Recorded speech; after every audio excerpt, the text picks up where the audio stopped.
In poetry, things are said in a certain way that you should not just read the line, you must read both the gaps before and after the line, because most of the meaning is in the gaps always in a poetry. It's not just in the words, not prose to tell you this is it. The idea of writing poetry is to exercise your mind and your heart to feel the meaning, not just to understand the meaning from the words that are said.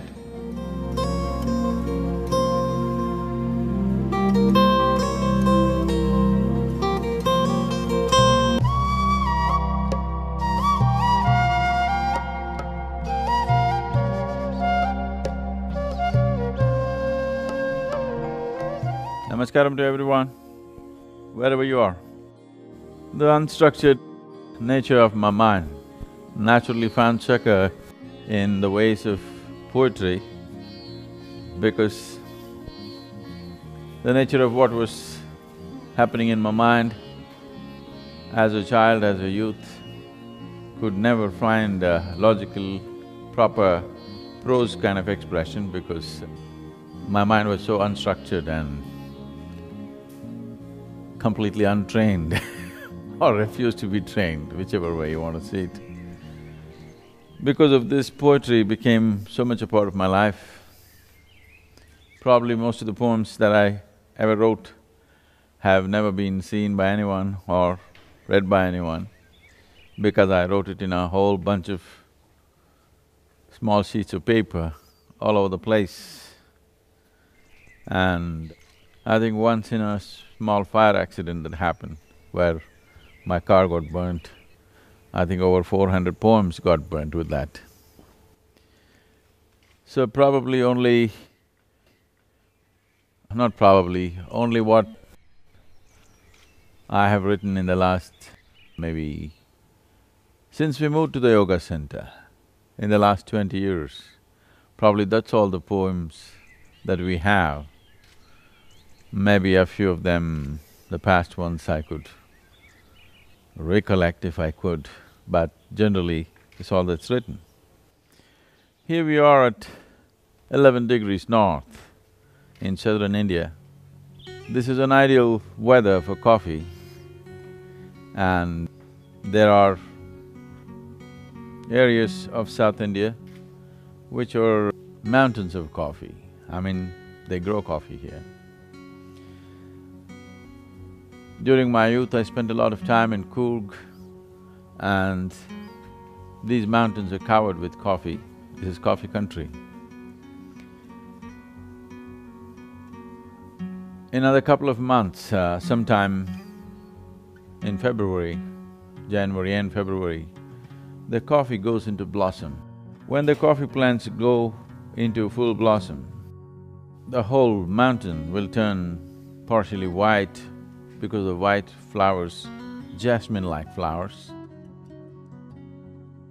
And though the beans are invigorating, the fragrance of the coffee blossom is absolutely intoxicating and enthralling. It's very difficult to explain or articulate this experience. Many times I have felt it, and a few years ago, I took a few people who I wanted to know this and experience this. And being there in a coffee mountain or a coffee estate, as they're known, it was inevitable I had to pen something about coffee. Tamil Nadu now, though not much coffee is grown here in Tamil Nadu, except in Yercaud, which is close to Salem. But Tamil people are coffee drinkers. They wake up to the day not because of the sun, mostly because of the coffee. And they kind of mastered the concoction. Probably the Tamil Nadu's filter coffee stands out compared to anything in the world. They evolved a system of getting the best out of the coffee beans. Even if you give them very low-grade coffee, they will produce great coffee. Here is an ode to coffee. As the seed does not reveal the shape of the tree, the innocence of the infant face does not reveal the sage or the sorcerer to come. The white beauty of a blossom with the fragrance to rival the majestic jasmine does not reveal the enslaving, insane concoction of your beans. Half the world has surrendered to you, the other half are either ignorant of your magic or have turned ascetic and refuse to succumb to you. Of all of man's ingenuity in extracting pleasure and nourishment from the Mother Earth's breast, you stand out to be the one to inspire a fierce faith of unquenchable sort.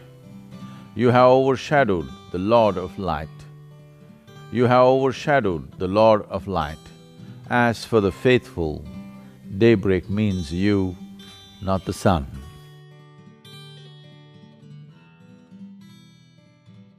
If the fragrance of coffee has woken you up,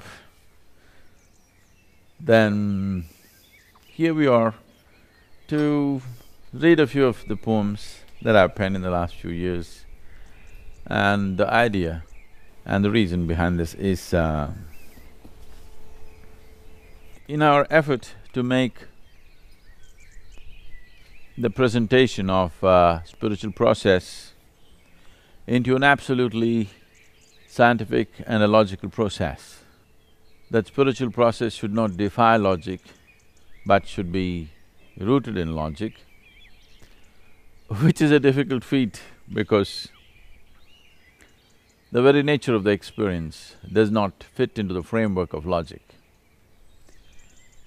But I think very successfully we have managed to find a logical expression to a completely magical experience of life.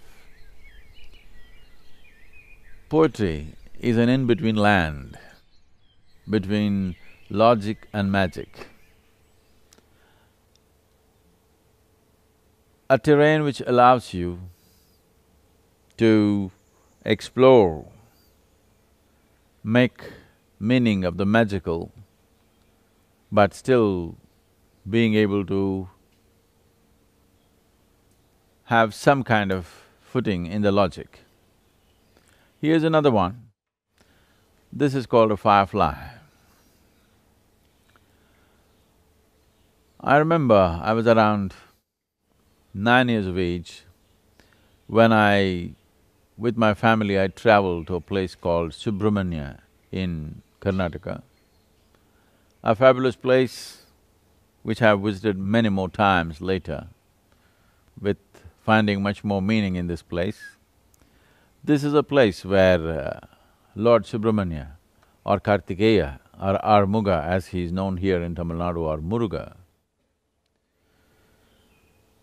for the last time he washed his bloody sword and walked up the mountain. This is a place where he meditated and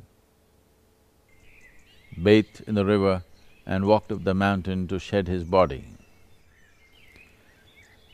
When I was there, we were staying in a small place and it was not as it is today, it was a very remote place, a little difficult to get there in those days. In the night, around 8 o'clock, the power went off and I looked out of the window, a huge tree full of fireflies. The whole tree was lit up with fireflies. I had never seen anything like that. The scene of this big tree with fireflies is so deeply etched in my mind. It keeps coming back to me many times. And when we first moved into the ashram here, around 20 years ago, and those times, evenings usually we didn't have light because the power would go off. Then when we were here, we started noticing fireflies and suddenly these magical beings flying all over.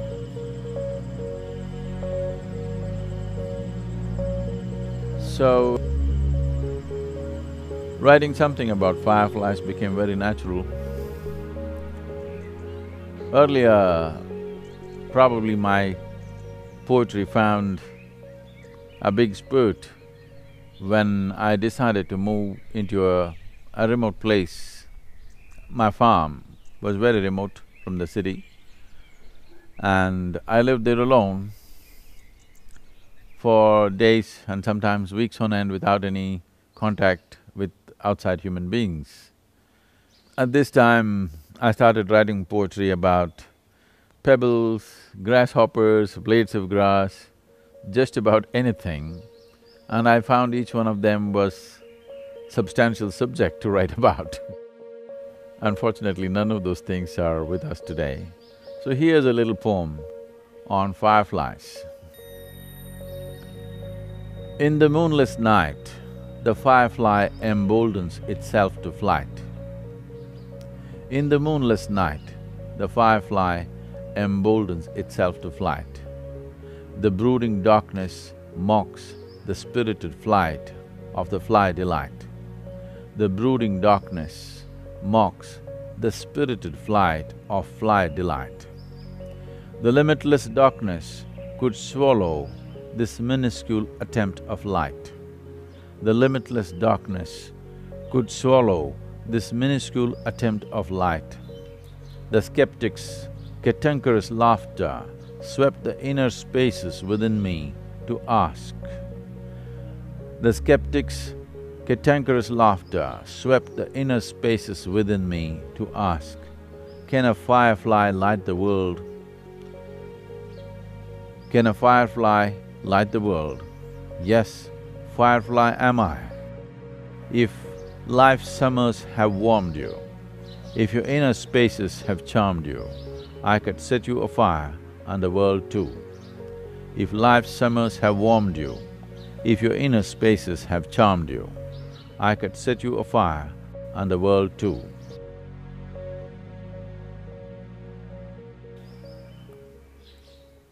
During the Anadi program in United States at III Tennessee, 90 days,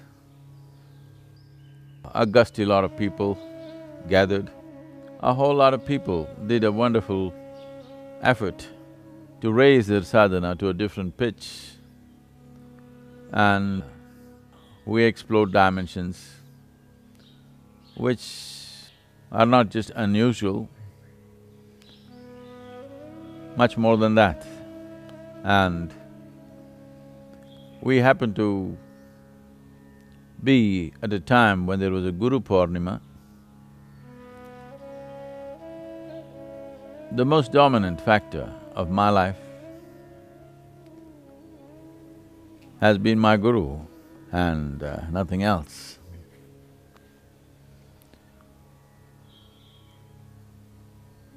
Even today in my mind, more than in my mind, literally in every crevice in my body, every pulsation in my system, and my very energy has… it's just his presence which is the most dominant within me. To keep it this way has been easy for me because I don't have a mind of my own.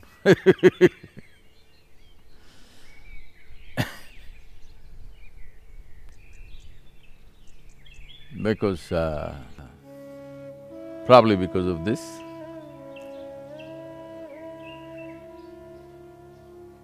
just about everything reverberates, which is not me but way beyond me, way bigger than me.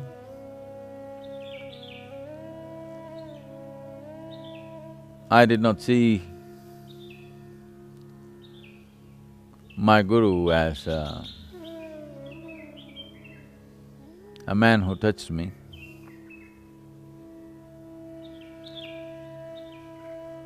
Though his touch brought me to the highest level of experience and a revelation of life and beyond.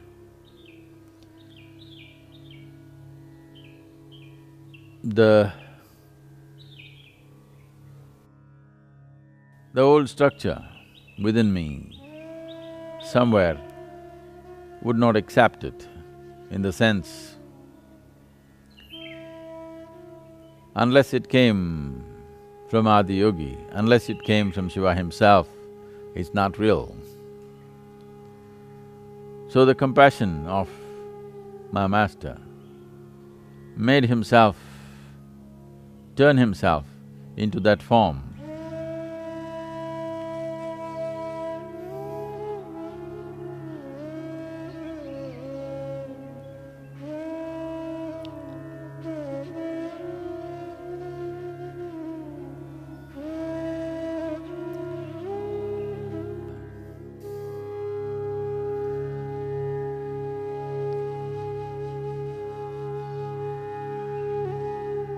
I don't know if this was his act, that he turned himself this way, or that's how he really was at that time.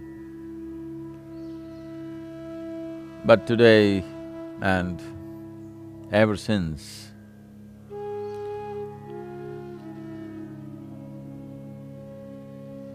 this has left me in a place where I don't have to make any attempt to know anything. Whatever I need to know, he and he are there so it's just there all the time. So on this Guru Purnima, about these 5 little poems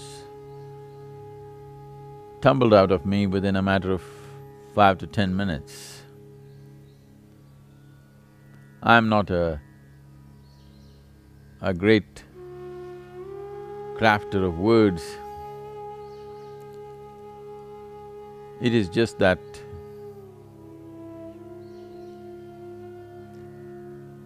without any kind of mastery over any particular language, through the grace, I managed to find some expression to what's happening or near to that. Here are 5 small poems which were part of the Guru Purnima day. All of them are titled as My Master. Brooding, squinting, staring, I could not hit the mark. Brooding, squinting, staring, I could not hit the mark. He walks in like a wanton monarch. He walks in like a wanton monarch with a crooked stick and makes his mark. With a crooked stick and makes his mark. This is the second one, again titled as My Master. Lost, lost to life and death. Both I did, but moved me not. Lost, lost to life and death. Both I did, but moved me not. A man who walks with a stick comes to me, the able-bodied one. A man who walks with a stick comes to me, the able-bodied one. Having seen birth and death and all that life can bequeath, still sitting dumb-stuck. Having seen birth and death and all that life can bequeath, still sitting dumb-stuck. Here comes the man with a stick to have me struck with his lightning stick. Here comes a man with a stick to have me struck with his lightning stick.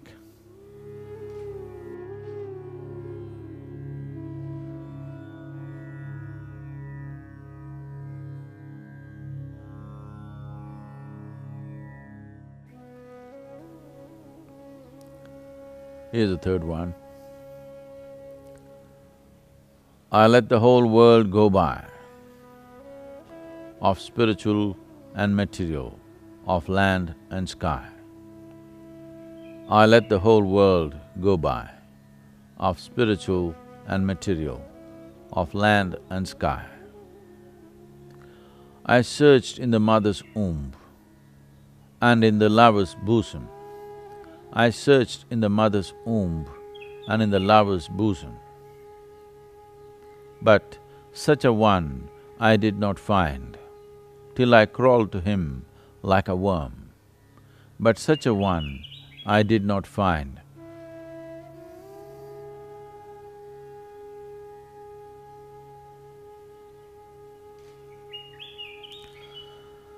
But such a one I did not find, till I crawled to him like a worm.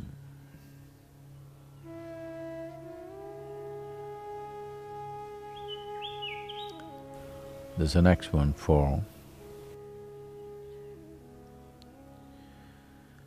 What can the poor guru do? All I have done is do and do. What can a poor guru do as all I have done?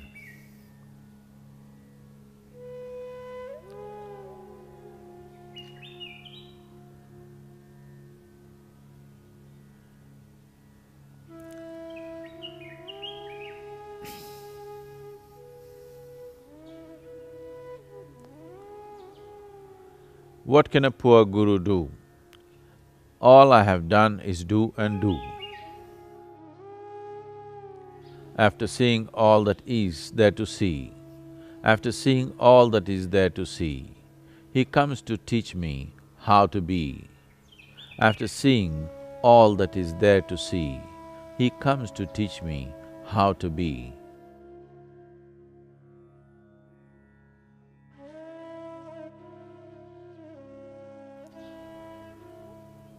This is the last of those five.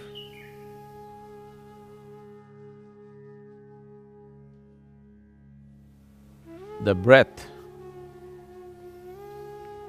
that passes out will not come back. The breath that passes out will not come back.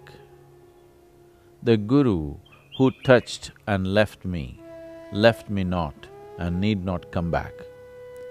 The Guru who touched and left me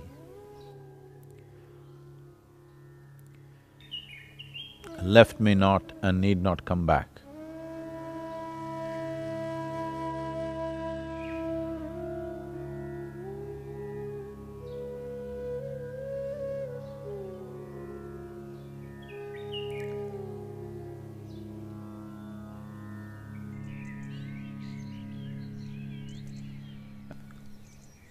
As one's awareness gains the needed sharpness or keenness, when this begins to happen, one of the first things that naturally comes into play is the breath. It's amazing how most human beings live without being aware of the breath, which is a certain level of mechanical action in the body, which is constant and continuous. It's truly amazing how so many people can live without being conscious of it. But once awareness begins to gain a certain sharpness or keenness, this is the first thing that becomes an amazing process, and no wonder breath watching, as it's known today, is probably the most practiced form of meditation. It is so basic and simple, but it comes so easy and naturally to people that it does not need any preparation. If one becomes a little conscious, naturally breath will be in the awareness. Probably this happened to me when I was 6, 7 years of age, when I started just enjoying the breath, the movement of my little chest and belly in those days, how the stomach and the chest moved in rhythm constantly. I must have spent hours and hours just noticing that. It kept me interested and engaged. It's much later that I even the idea of meditation entered my life, but just the simple rhythm that's going on endlessly and you cannot ignore if you are a bit conscious. So he is a poem for the breath, the beauty of the breath and the possibility of the breath. This is titled as Divine Hand. As I see the seemingly perpetual play of breath, as I see the seemingly perpetual play of breath, the breath, the maker of my body and the taker of my being, when the timely moment comes. The breath, the maker of my body and the taker of my being when the timely moment comes. This ceaseless play of the unseen hand of the Divine, this ceaseless play of the unseen hand of the Divine, me firmly held the hand, and the Maker could not escape. Me firmly held the hand, and the Maker could not escape.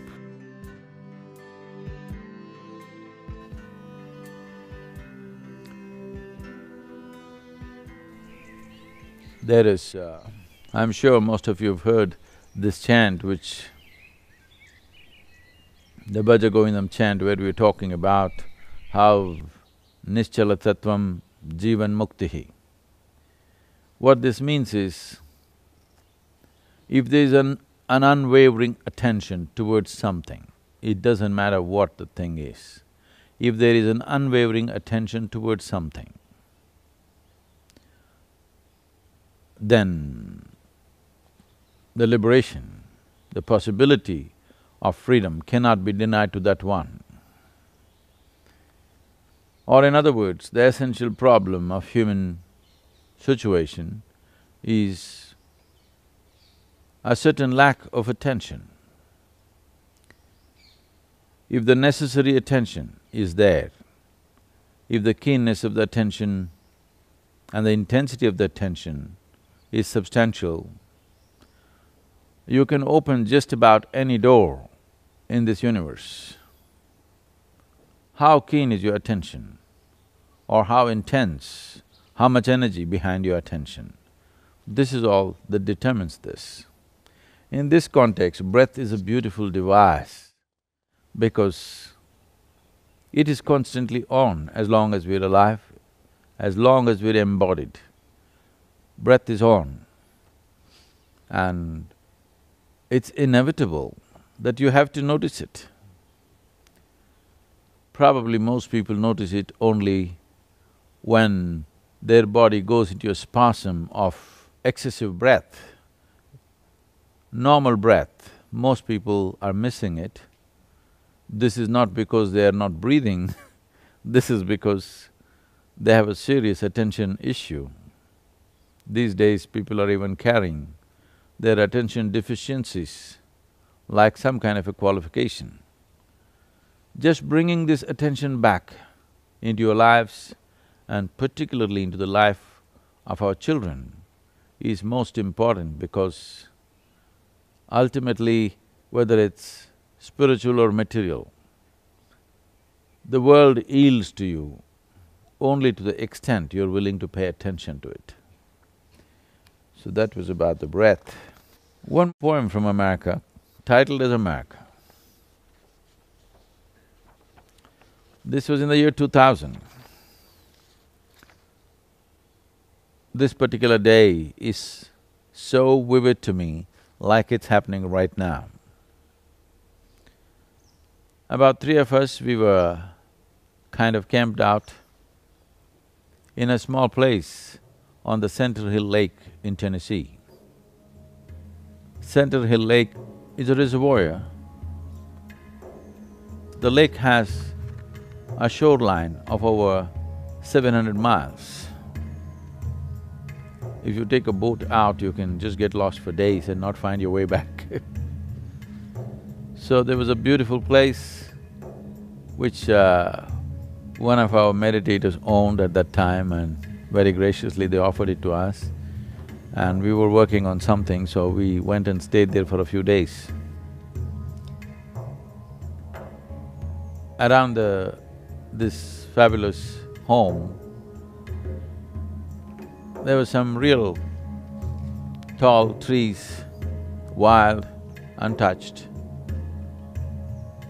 forest area. And alone I ventured off into these steep slopes, and I was just struck by what I saw there.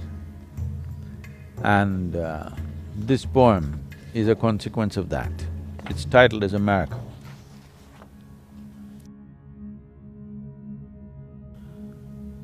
The brooding darkness of these woods fed upon the native blood. In the twisted tangle of the fallen wood, the spirit of the fallen Indian stood. The brooding darkness of these woods fed upon the native blood. In the twisted tangle of the fallen wood, the spirit of the fallen Indian stood. O brothers, your identity a mistake, those who oceans crossed did make. The greed for gold and land laid waste the spirit of wisdom and grace. O brothers, your identity a mistake, those who oceans crossed did make. The greed for gold and land laid waste the spirit of wisdom and grace. The children of those who by murder did take are taintless of their forefathers' mistake, but those who lived fed upon the milk of courage and pride stand as spirits of defeat and shame.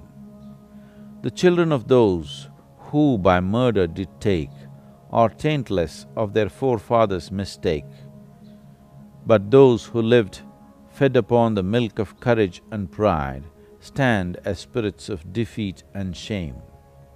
O the murdered and the murderous, embrace me, let me set your spirits to rest. O the murdered and the murderous, embrace me, let me set your spirits to rest. This poem is a consequence of a man who stood still probably for over 300 or 400 years, someone who was trusted by one who has a certain position of being a chief or whatever, someone whose duty and bond to keep another who was of some significance safe and well.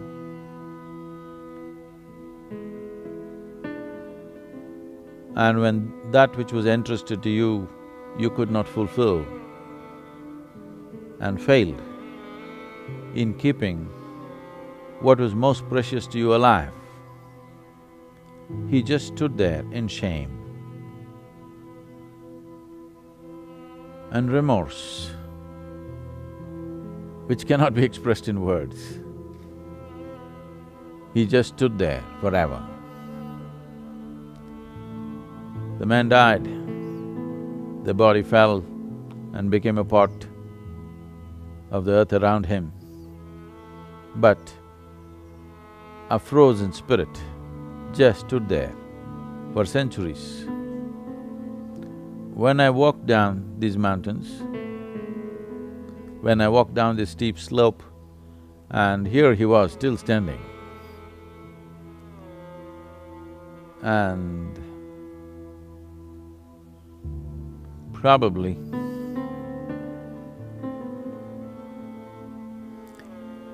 it's one of the most painful moments I've experienced in my life. I have learned to always transform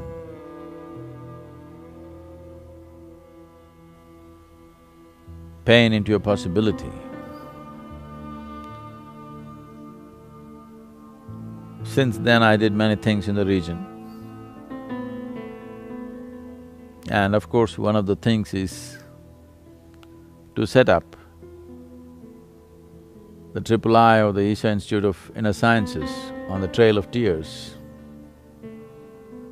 Historically, this is a region which has seen tremendous amount of pain.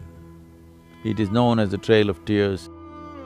A whole tribe was made to walk from east of Mississippi River to what is presently Oklahoma. The adults, along with their children and elderly, had to walk, and when they walked, the old people died. The Native Americans are so particular about preserving their dead and the spaces for the dead, so they could not leave them. They carried their bodies and walked. The bodies rotted, but they carried rotting bodies and walked and walked. So this is known as the Trail of Tears, which is where we set up our Isha Center. And those who have been there for the last 7-8 years, since we stepped on that land, they can clearly feel what we have done to that space in terms of its energy, how brooding and painful it used to be just to enter that space, and today how it is. Well, still many more things to be done. I'm in a little bit of a hurry to set up the Adiyogi temple, because once we have a powerful consecrated space, it will take on a charge of its own.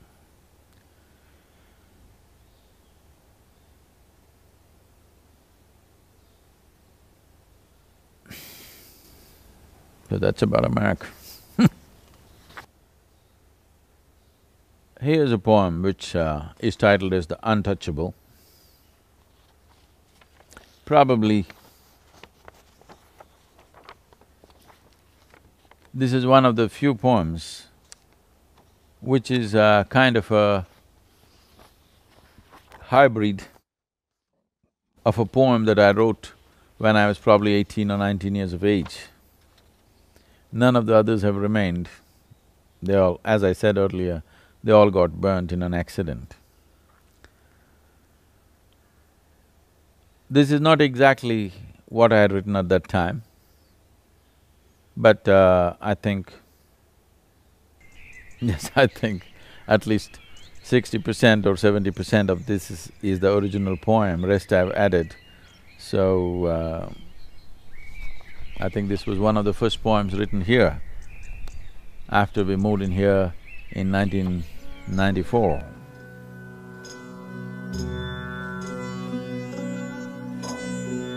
There is a land that is beyond right and wrong. When you get to that land and lie there, humans who live for bread and toil to be what they are not will strive to hide their jealousy with mocking talk, and the gods will descend to be in the company they wish to be. Once you have reached that land, beyond right and wrong, you never have to worry about making a mistake or going wrong. Once you have reached that land, beyond right and wrong, you never have to worry about making a mistake or going wrong.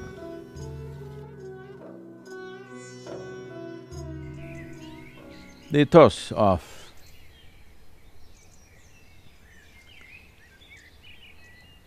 Eastern cultures, the fundamental ethos of Eastern cultures, is a watered-down version of individual enlightenment. This culture, which we refer to as the Bharatvarsh, essentially is a complex, chaotic concoction of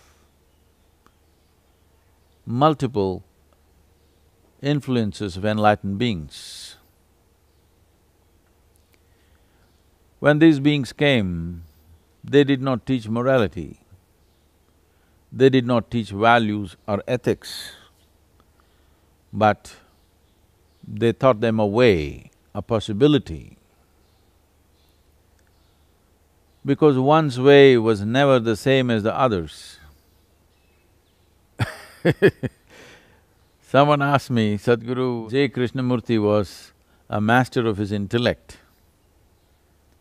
Rajneesh was a master of controversy. What are you? I said, I'm a master of chaos. I know how to harness chaos.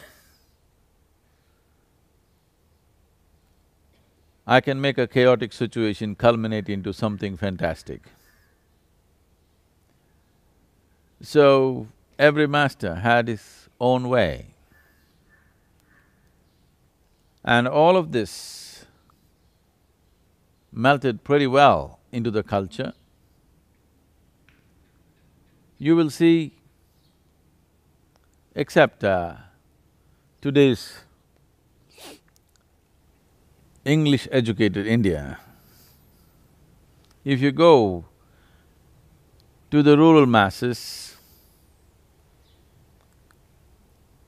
you will see if you go to a place, a Kumbh Mela is a fantastic display of this. If you go to, let's say, Kumbh Mela,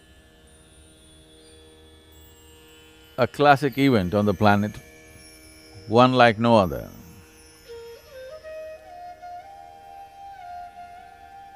Every kind of path, the weird and the wise, all perfectly fitting into each other.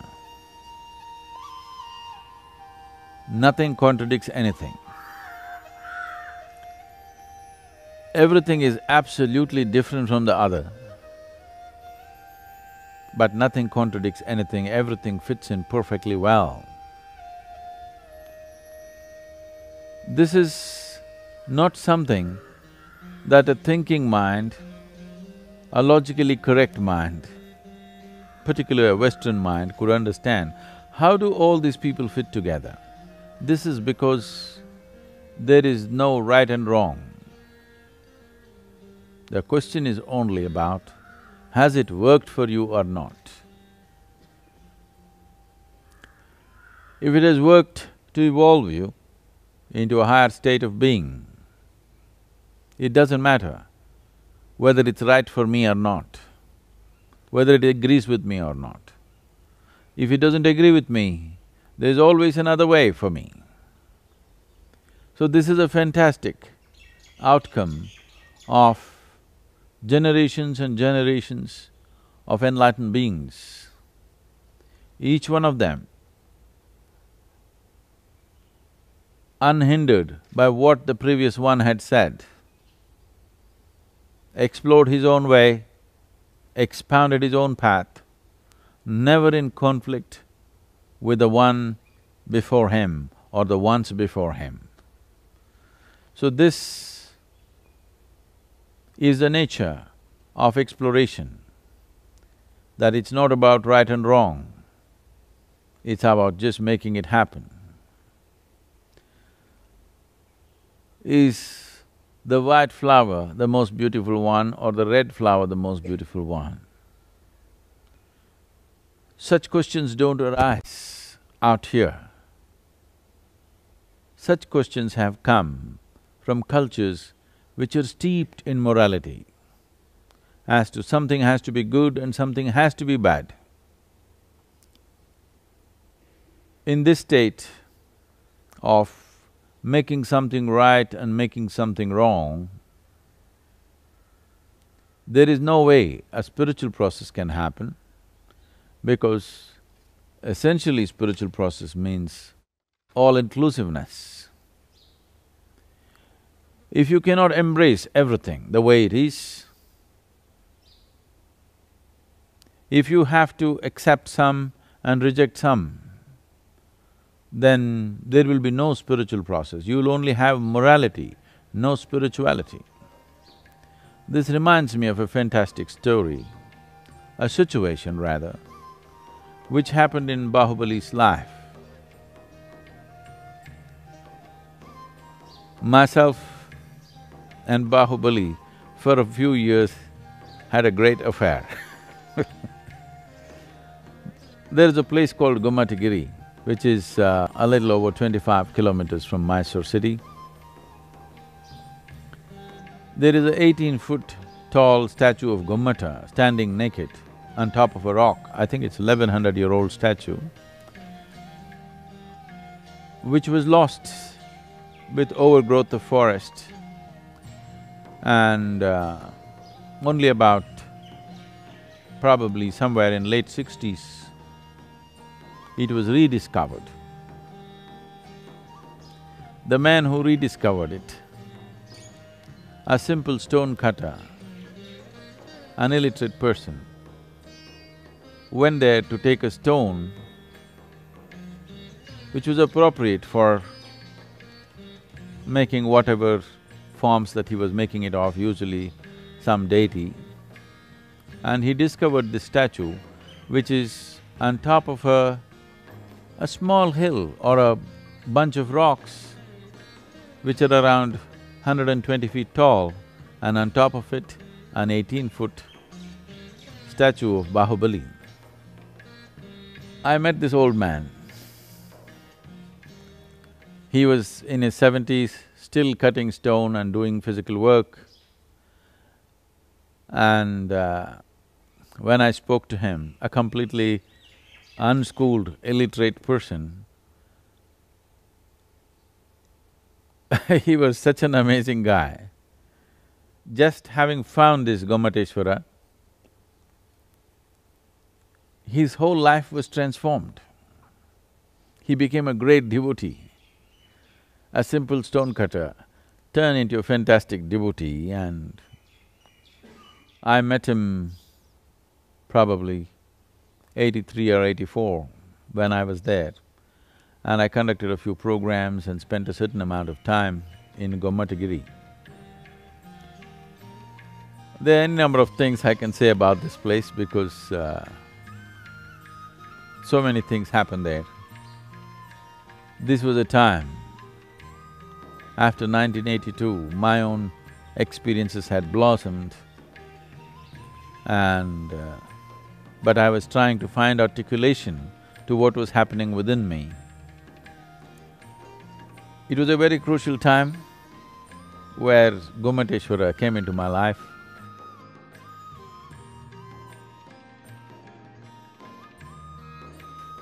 And as I said, we had a great affair.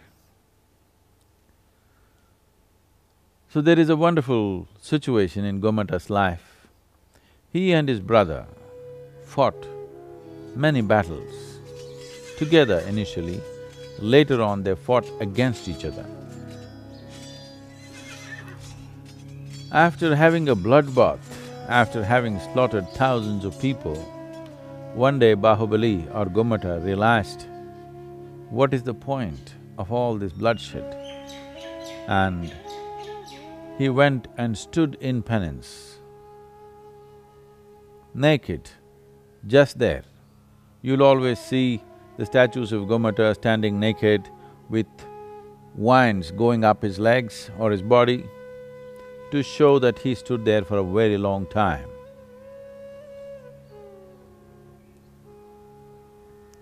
And he stood there for over 14 years. Everything that he could do with himself in terms of purifying himself, he had done, but still he could not attain. When a yogi came by, a sage of great attainment came by, Gomata looked at him and just one teardrop slipped out of his eyes. This one teardrop was a question mark. What is it? I've done everything that I can do. What is holding me back? That's a question, an unuttered question, just a teardrop to ask this question to the yogi, what is holding me back? I've done everything that I know. Then the yogi said, you have brought a false sense of humility into you. You are a king, but now you're willing to bow down to a beggar on the street. You're willing to bow down to any creature on the planet. You're willing to bow down to an inanimate rock. You have made yourself like this, it's wonderful, but I see you are incapable of bowing down to your brother with whom you have a fight. It is this falseness of humility which is holding you back. This was the moment of attainment for Bahubali. Within himself, he did bow down to his brother and he attained. This is a very beautiful story because this is how human beings are held back. It's not some great things. One little thing that you can't clear from your karmic space just holds you back. Is this not unfair? How many things I did, one thing holds me back. Right now, if your little finger gets stuck to this pillar, I've freed my whole body, but my little finger is stuck. Can I go somewhere? I cannot go somewhere. That's how it is. So,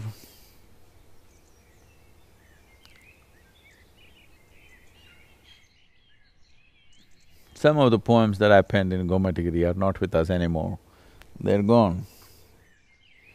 So this untouchable poem which we just read,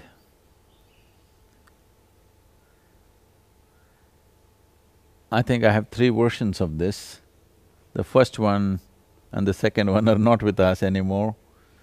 This is the third one, the third version.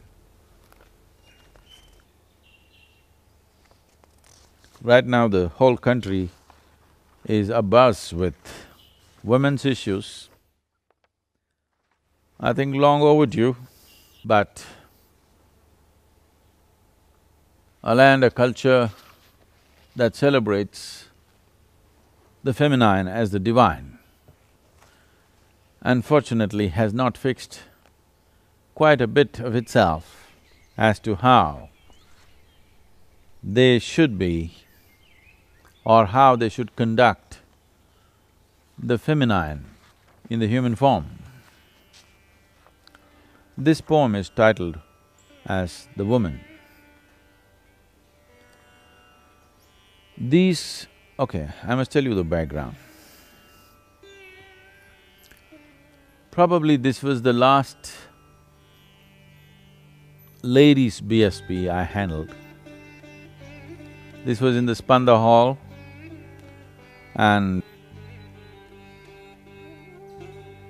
there were over 370 or 380 ladies, and it was a moment when I saw them all melting and merging into each other.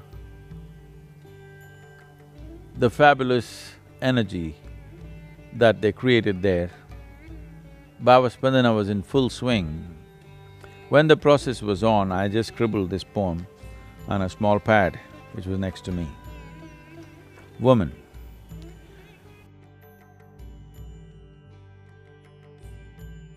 These creatures of the moon, in such delicious swoon, the sun and me, not the only boon to these creatures of the moon. These creatures of the moon, in such delicious swoon, the sun and me, not the only boon to these creatures of the moon. Daily death, a must for the sun, to be kept unnourished in the pregnancy of the moon. It is her gracious reflection that sees him through the night. Daily death, a must for the sun, to be kept unnourished in the pregnancy of the moon. It is her gracious reflection that sees him through the night. Sun, the source of all known creation, is but born in the coolness of the moon. The Creator placed such trust in this unreasonable madness of the moon, bestowed the womb to bear and the feeding breast. Sun, the source of all known creation, is but born in the coolness of the moon. The Creator placed such trust in this unreasonable madness of the moon, bestowed the womb to bear and the feeding breast. May she flower and bloom too soon. Only then there can be worthwhile harvest, when the world knows the nourishment of this womb. In celebration will exist these creatures of the moon. May she flower and bloom too soon. Only then can there be worthwhile harvest, when the world knows the nourishment of this womb. In celebration will exist these creatures of the moon.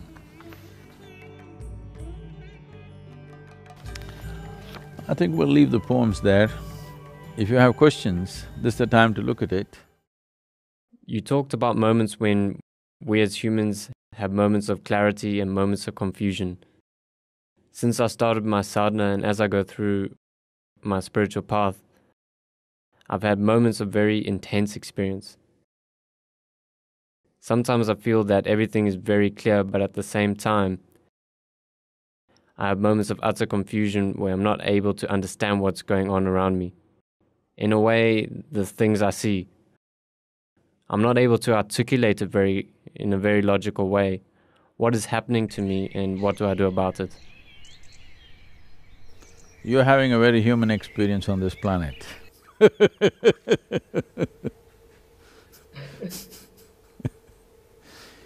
The problem with the human being is human beings are given an intellect to foray and explore so many things which are not yet their domain. A fish just remains in its water space, a tiger in its forest, everybody remains within their terrain. It's only the human being who wants to explore and foray into everything that we can see or we cannot see, actually. We not only foray into things that we can see, we also foray and try to foray into things that we cannot see. We want to go into the space, we want to look at the microscopic stuff. We want to not just enjoy the outward, we want to know the inner dimension of who we are. So, these are adventures of the human mind. When you make these adventures, when you try any adventure, that means you do not know the result or the consequence of your action. That's what an adventure is. If you successfully finish an adventure, you will be known as an adventurer or you will be known as a hero in the world. If you are not successful in your adventure, you would be dismissed off as a fool who did not have the sense to stay away from what you should stay away from. So, the essence of our adventure or how adventure will be perceived simply depends on the success rate that you have. So naturally, when you foray into dimensions, either physically, psychologically, emotionally, whichever way, a certain amount of confoundedness is there. But this confoundedness is coming because you're constantly falling back on your intellect to give you a logical interpretation of everything. Confusion essentially comes because you already have conclusions about something. If you have no conclusion about anything, there will be no confusion either.